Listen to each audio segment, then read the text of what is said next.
Good evening. Welcome to Thai PBS English News Service. I'm Rungtip Chonapalai.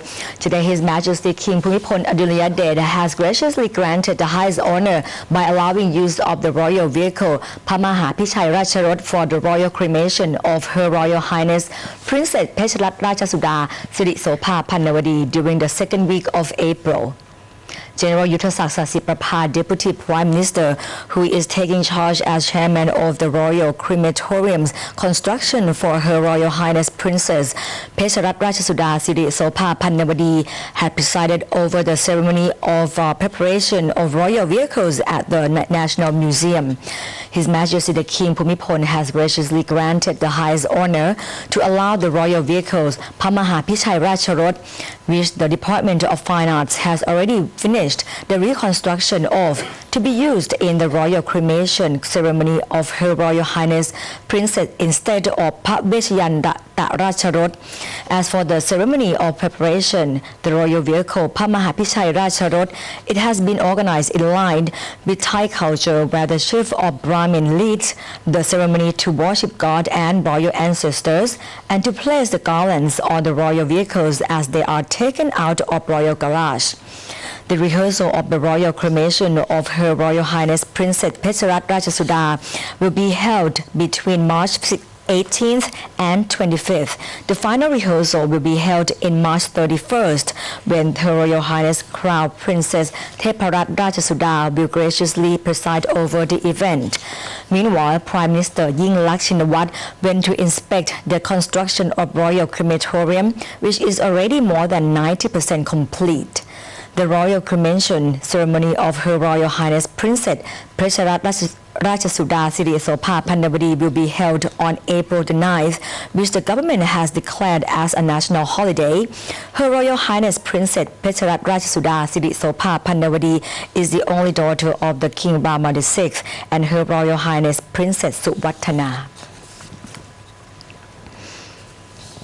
Moving on to the water management budget, the Engineering Institute of Thailand insists a massive flood drainage tunnel project linking Ayutthaya province to the Gulf of Thailand is needed if the country wishes to reduce the impact of future floods.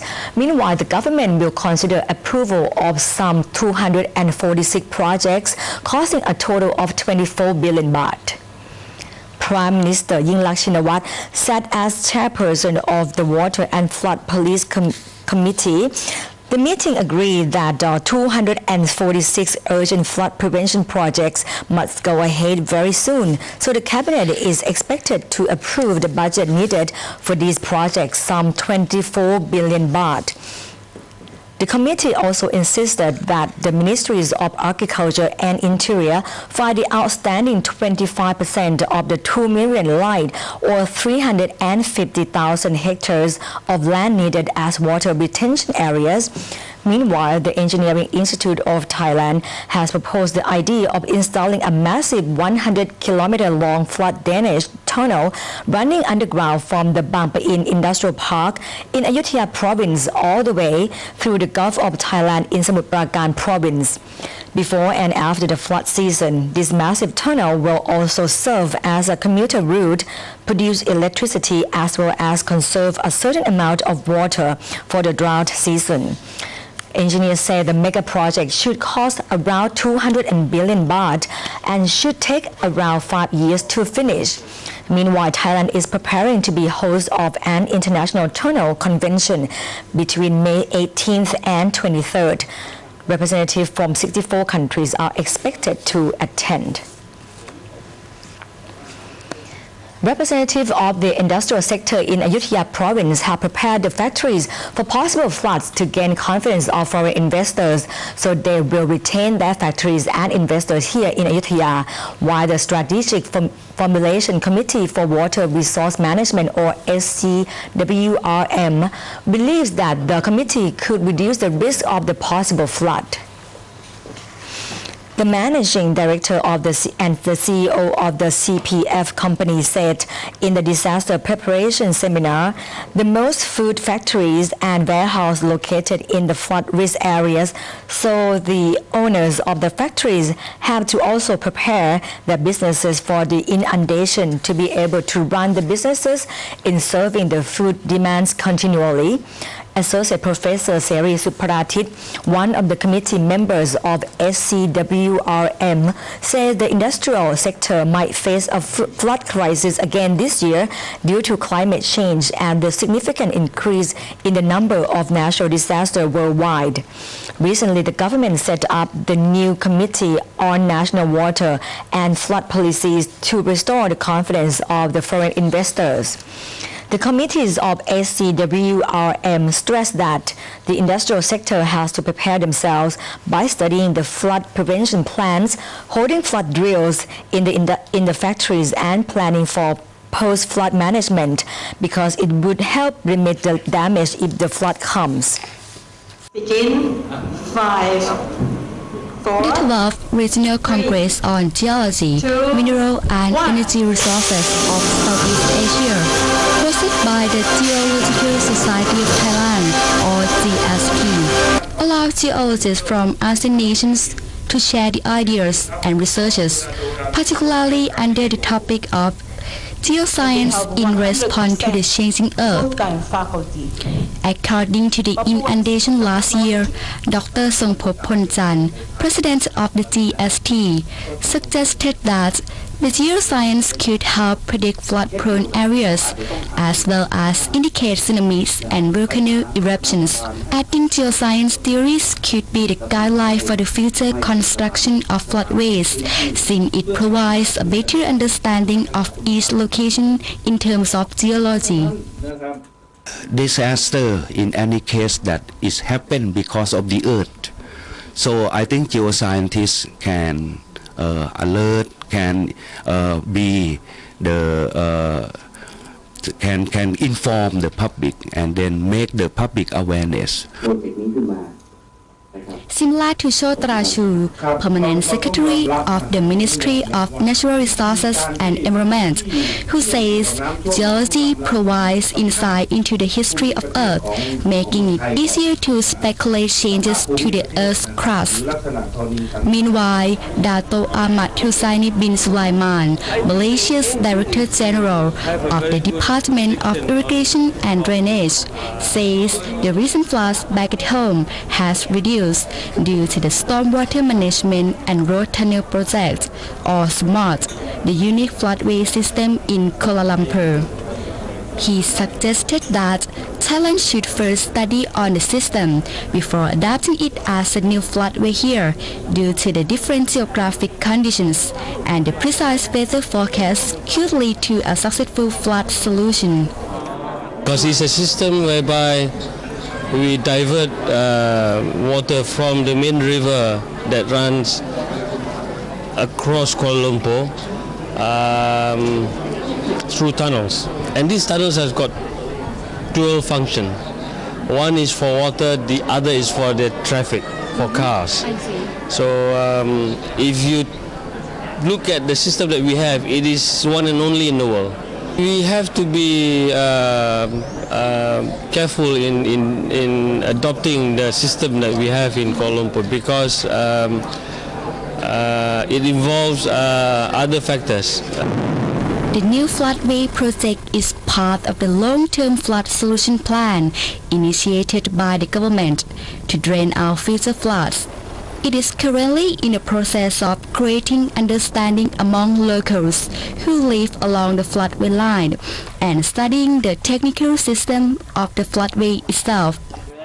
This is Krankorn Tham, ThaiPBS. Thank you, Kun Kankorn. The Bangkok Metropolitan Administration, or BMA, will conduct a hunt for buildings and structures which may pose a threat to public safety, while the owner of the Grand Park Avenue Hotel, which caught fire last week, may face 3 months imprisonment and a 60,000 fine after finding evidence that the hotel violated the Bangkok building codes.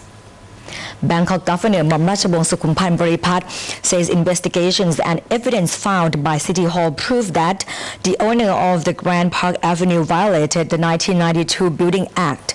The hotel asked permission to build a parking lot in 1999 but instead built a banquet facility. The renovations to this hotel, which engineers say do not reach safety standards, may have caused the smoke suffocation of the two Russian tourists, one of whom died at the scene. The other died later in hospital. Thirachon Manomai Pibun, Deputy Bangkok Governor, admits there is a loophole in the Buildings Act. Bangkok city officials may issue a memo if renovated buildings are found to contradict the proposed blueprint. But there is no time frame for building owners to adjust and finish their buildings according to the approved blueprint. Between March 15th and the end of April, BMA officials will conduct surveys to identify buildings and structures which may pose a threat to public throughout the capital. These buildings and structures also include buildings higher than 15 meters, public buildings, billboards, theaters, condominiums, and extra-large buildings. The Bangkok Metropolitan Administration's Council will consider proposing addition of more safety regulations to the BMA's current Building Act. Well, good news coming up. Thailand is to hold the World Economic Forum and on East Asian 2015 between May 31st and June 1st, attended by 9 ASEAN countries as well as China, Australia, New Zealand, Japan, India, Korea, Mongolia, and Bahrain. Prime Minister Yingluck Shinawatra will spend more than 30 million baht to publicize this forum, aiming to fuel the ASEAN's growth. However, the coming up thing is that despite the recent rise in the prices of the liquefied petroleum gas or LPG and natural gas for vehicles or NGV, the Ministry of Transport insists that they will not raise the fare for taxi services because there is a compensation payment for NGV and LPG prices for taxi drivers, and they have to consider other factors like the cost of the living as well. Jadupong Rungsuwan, the Ministry of Transport, say that the fare for meter taxi services will not increase until May as many factors are involved, such as the cost of living and the exact cost of taxi services. Additionally, they have to consider this matter with the Energy Ministry and the Department of Land Transport before conducting any fare changes. And the gas price has to remain stable for at least 2 months if the fare for taxi services is to be increased. The new prices for NGV and LPG will take effect from the 16th of March, which the Energy Ministry said will not affect the cost of taxi services due to the compensation payment for the NGV and LPG prices for taxi drivers. According to the reports, the Department of Land Transport planned to increase the taxi services fare by proposing several measures to raise the fare. They could either maintain the starting fare for meters taxi services while increasing the taxi meters incremental rate, or increase the starting rate to 40 baht, 45 baht, or 50 baht.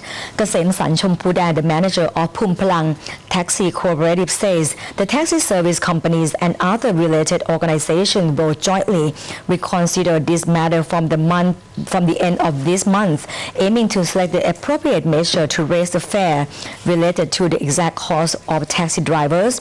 Meanwhile, transport operators agree with the gradual increase in LPG and NGV prices, which will increase by 50 star each month over a 4-month period. The ceremony was jointly hosted by the Japanese Embassy, Japan International Cooperation Agency or JICA, the Bangkok Administration, and the Thai Health Promotion Foundation. At the event yesterday, Buddhist monks pray and people offer food and clothes to the monks in the Buddhist way of wishing the dead well and blessing the living. One Thai official said this event was evidence of the long relationship between Thailand and Japan, a reminder of how we supported each other during the natural disaster which crippled both nations. เพื่อนบ้านกันเราไม่ใช่เป็นมิตรที่มีความสัมพันธ์กันมากนะครับตอนที่เกิดเหตุการณ์สึนามิ There were also several performances from both countries, allowing the attendees to experience each other's cultures. Last year, the magnitude 9.0 earthquake unleashed a wall of water that hit Japan's northeastern coast, killing nearly 16,000 and leaving almost 3,300 still unaccounted for. And Japan continues to grapple with the human, economic, and political cost. During the devastation this last year, the world admired Japanese people for their composure, discipline, and resilience while facing the disaster, while only a few expect their hardship to end soon. And that wraps up tonight's edition of Thai PBS English News Service. Thank you so much for watching. I'm Rungtip Chonapalai. สวัสดีค่ะ